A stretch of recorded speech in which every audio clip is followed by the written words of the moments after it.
Okay, so let's look back at a little bit of history.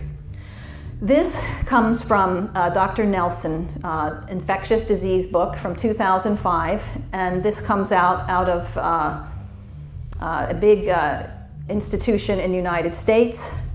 And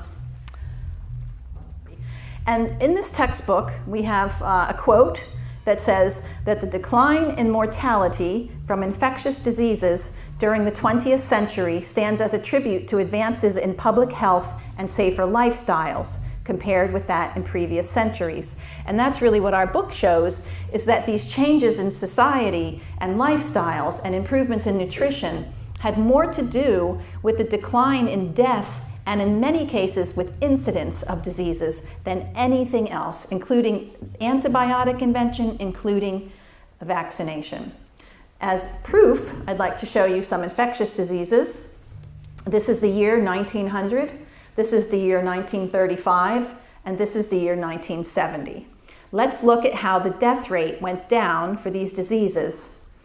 Influenza and pneumonia claimed 202 per 100,000 in 1900 in the United States. In 1935, before there was any vaccine whatsoever, we were down by half. And by 1970, before the vaccination programs were really up and running, we're down even further.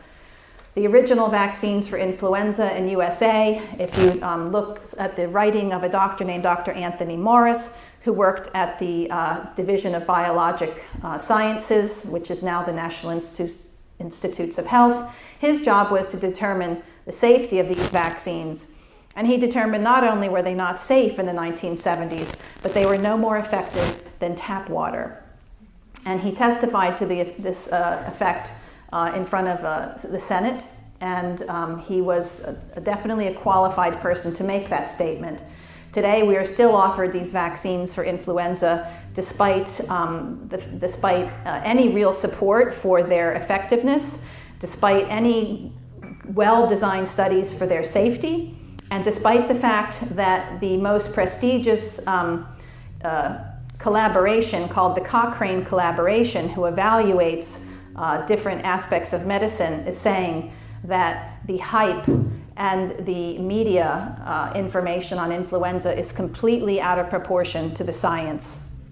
Okay, so let's look now at measles. We had 31 per 100,000 deaths in 1900, down to 2.7 long before the measles vaccine came in. And I'll show you in a minute that it was almost down to zero right before the vaccine came on the scene.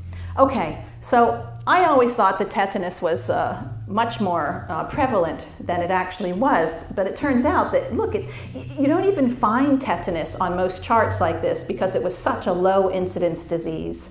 So we had 4 per 100,000 back in the time when all these other things were claiming people's lives. And then by 1935, before tetanus vaccines, we had 0.95. So let's move on here, and I'm going to show you some more graphs in a minute. But I also want to show you a quote from this article from 1980. And this doctor says that the death rate from tuberculosis, diphtheria, scarlet fever, all these other things started to fall long before the introduction of vaccinations or antibiotics. And that's exactly what Roman and I found when we did our research looking at vital statistics in parts of the world where they were available from the mid-1800s and onwards. This is another chart from our book, and it shows you the death rate in England and Wales from various diseases. Now, you can take pictures if you like. I'm happy for you to take pictures, but I'll tell you that if you go to dissolvingillusions.com, you can actually see all of the graphs that are in the book in color for free. You can also read the author's introduction, and you can read, I think it's the first page of every chapter. So let's look at measles. Okay? Measles is the green line. And you can see the death rate for measles was quite high, around 40 per 100,000. And then it started to decline around the time when food was improving, child labor laws were being instated, and when plumbers came on the scene and the sewage was separated from the drinking water. And look, here's when the measles vaccine came. Interesting, isn't it? It was almost down to 0. We have the exact numbers, but it's like 0.3 or something like that. Okay, here we have scarlet fever. Now, scarlet fever vaccines were developed, but they found that they really only gave them to healthcare workers sporadically, and that there were so many problems with these vaccines, allergic reactions, that they never really used them in mass production. But here we see a disease that, so we can say they really never vaccinated the masses for scarlet fever, but look, death rate for scarlet fever. And it was down here. A lot of people say, well, that's because we have antibiotics, Dr. Humphreys. But antibiotics were created here, down here, around the there were some not so great antibiotics in the late 1930s, late 1940s, and the early 1950s is when penicillin came. But you can see the death rate was down because the people were stronger. And that's really important, that the people being strong is much more important than the microbe being strong. Do you know that bubonic plague that used to take a quarter of the population and wiped out masses in Europe, do you know we still have that in USA? You don't hear about it because not a lot of people are dying from it. Okay, here we have whooping cough. And again, you see the same thing. Here's when whooping cough vaccine came in. So it's just silly to say that vaccination is responsible for the decline in death rate. Okay, so let's get back to tetanus, because we're often told that once we gave this vaccine, we saw this enormous drop in death and cases, and we're shown this graph here.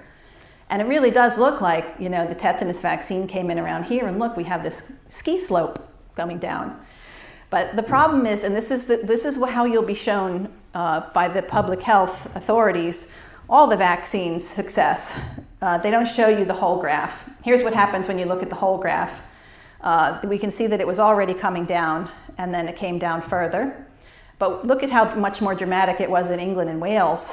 We can see that the decline in incidence and mortality is here, and the vaccine came in here, and we actually see it come up a little bit after the vaccine came in.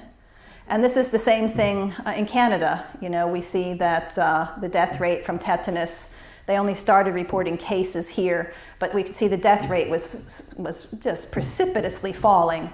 And this is the year the vaccines came in. And again, we see for some strange reason an increase right there, but we can't say that we have tetanus vaccines to thank, because the trend was already seriously coming down.